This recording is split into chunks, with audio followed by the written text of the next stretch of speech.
Hello again, ladies and gentlemen. Mr. Johnny here, looking at 20.3 problems. All right, so we're looking at voltaic cells and whatnot. In a voltaic cell, electrons flow always from anode to cathode. All right, so whenever you get these questions, it's always going to be anode to cathode for electron flow, because the anode is where oxidation occurs. It's where electrons are lost. So that's where you got to start, where electrons are lost. Cathode is where reduction occurs, where electrons are gained. Can't gain electrons until you lose them, right? Something has to lose them first. That's always the anode.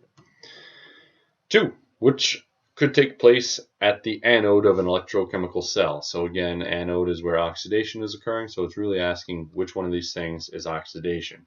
Here the charge goes from 0 to -1, that's reduction. It goes from 0 to -2, that's reduction. Here the charge of each chromium is +6, it goes to +2, that is also a reduction.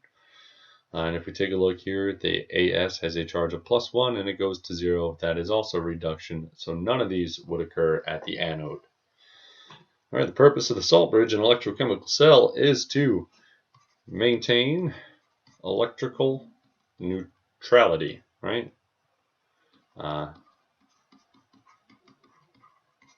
So basically, it's preventing the buildup of charge in each half cell. Neutrality. It's allowing the charge to dissipate. It's allowing the positive charge to go back towards the cathode, and it's letting the negative charge, which would have built up in the cathode, go back to the anode. So it's completing the circuit. It's maintaining electrical neutrality. 4, what is the half reaction occurring at the cathode of the balanced reaction shown below? All right, so the half reaction at the cathode is whatever is being reduced. So what's being reduced here? So you go through, you assign the charges to figure out what's going on, and you see that Mn is being reduced from +5 to +2. So we go, all right, MnO4 minus, oh, I'm sorry, it's not even 5, it's +7, my bad, is becoming Mn +2. So you go, all right, balance the hydrogens, or I'm sorry, balance the oxygens. Remember, balance everything that isn't oxygen or hydrogen first, which is already done.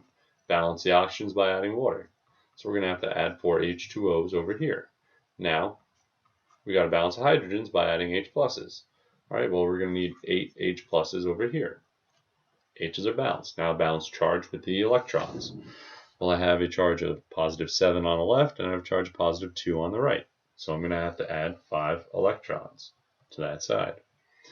That is the balanced half reaction right there. That there is the answer.